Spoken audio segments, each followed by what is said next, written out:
Hello, welcome to my YouTube channel. അപ്പോൾ നമ്മൾ 1000 സബ്സ്ക്രൈബേഴ്സുള്ള family ആയിട്ട് മാറിയിരിക്കുകയാണ്. അപ്പോൾ അതിൻ്റെ ഭാഗമായിട്ടൊരു ലോങ് വീഡിയോ ഇട്ടാലോ എന്ന് വിചാരിച്ച് അങ്ങനെയാണ് കേട്ടോ ഈ വീഡിയോ ഷൂട്ട് ചെയ്തത്. പക്ഷേ ഷൂട്ട് ചെയ്ത് പകുതിയായപ്പോഴാണ് മനസ്സിലായത് നമ്മളുടെ ഫോൺ മെമ്മറി ഫുള്ളായിട്ട് പകുതിയൊന്നും പറ്റിയിട്ടുണ്ടായിരുന്നില്ല. എന്നാലും അറ്റ്ലീസ്റ്റ് കുഴപ്പമില്ലാത്ത രീതിയിലൊക്കെ കുറച്ചൊക്കെ വീഡിയോസ് കിട്ടിയിട്ടുണ്ട്. അത് വെച്ചിട്ടാണ് ഇന്നത്തെ വീഡിയോ നമ്മൾ തട്ടിക്കൂട്ടിയിരിക്കുന്നത്. അപ്പോൾ നമുക്ക് ഇന്ന് ചെയ്യാനുണ്ടായിരുന്നത് ഒരു ബട്ടർഫ്ലൈ ഷേപ്ഡ് ചോക്ലേറ്റ് കേക്കാണ്. ഇതാണ് കേട്ടോ ചോക്ലേറ്റ് കേക്കിൻ്റെ ഫില്ലിങ് വന്നിരിക്കുന്നത്. പിന്നെ വേറൊരു കേക്കും കൂടി ഉണ്ടായിരുന്നു, അതൊരു 1/2 kg ബ്ലാക്ക് ഫോറസ്റ്റ് ആയിരുന്നു. അപ്പം നമ്മളുടെ ബട്ടർഫ്ലൈ കേക്കിൻ്റെ വിശേഷത്തിലേക്ക് വരാം.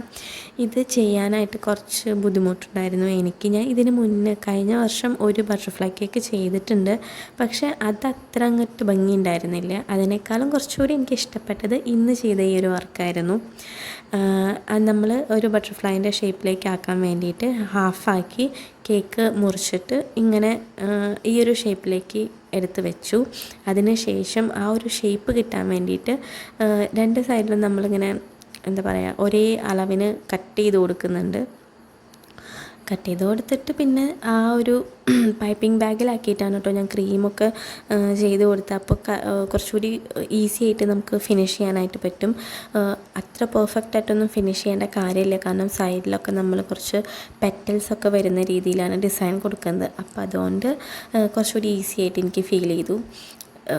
ഫിനിഷ് ചെയ്യാനായിട്ട് കുറച്ച് ബുദ്ധിമുട്ടുണ്ട്, പക്ഷേ ഇതിങ്ങനെയുള്ളത് കൊണ്ട് അതുമ്പോൾ ഒരുപാട് വർക്ക് ചെയ്യേണ്ടി വന്നില്ല എന്നുള്ളതാണ് കാര്യം. പിന്നെ എനിക്ക് വിപ്പിംഗ് ക്രീമിൽ കേക്ക് ചെയ്യാൻ ഇന്ന് മൊത്തം തെറ്റാണല്ലോ പറയുന്നത്. വിപ്പിംഗ് ക്രീമിൽ ഫ്ലവർ ഡിസൈൻ ചെയ്യാനായിട്ട് ഭയങ്കര ബുദ്ധിമുട്ടാണ്. ഞാൻ കുറേ നാളായിട്ട് ട്രൈ ചെയ്തുകൊണ്ടിരിക്കുകയാണ്. പണ്ടൊക്കെ ഭയങ്കര മോശമായിരുന്നു, ഇപ്പോൾ അതിനേക്കാളും കുറച്ചുകൂടി ബെറ്റർ ആയിട്ടുണ്ട്.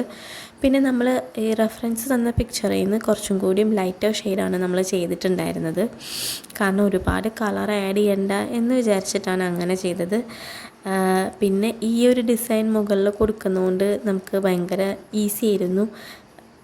ഫിനിഷ് ചെയ്ത് കുറേ അധികം ടൈം അതിന് വേണ്ടിയിട്ട് കൊടുക്കണ്ടല്ലോ.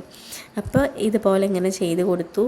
പിന്നെ അതിന് ശേഷം നമ്മൾ ഒരു സൈഡ് ഈ ഒരു ഡിസൈനും അടുത്ത സൈഡിൽ നമ്മൾ നിറയെ ഫ്ലവേഴ്സാണ് ചെയ്ത് കൊടുക്കുന്നുണ്ടായിരുന്നത്. അങ്ങനെ ഫ്ലവേഴ്സൊക്കെ 2 കളേഴ്സിലായിട്ട്, ഒന്ന് ഈ ഒരു ഡാർക്ക് കളറും പിന്നെ കുറച്ചൊരു വൈറ്റ് പോലത്തെ ഒരു കളറിലും ക്രീമൊക്കെ ഫ്ലവറൊക്കെ ചെയ്തിട്ട് പിന്നെ നമ്മൾ ഈ കുഞ്ഞി പെറ്റൽസ് വെച്ച് കൊടുത്തു. സോ ഇതാണ് നമ്മുടെ കേക്കിൻ്റെ ഫൈനൽ ലുക്ക്. എല്ലാവർക്കും ഇഷ്ടമാണെന്ന് വിചാരിക്കണം. Thank you so much for watching my video.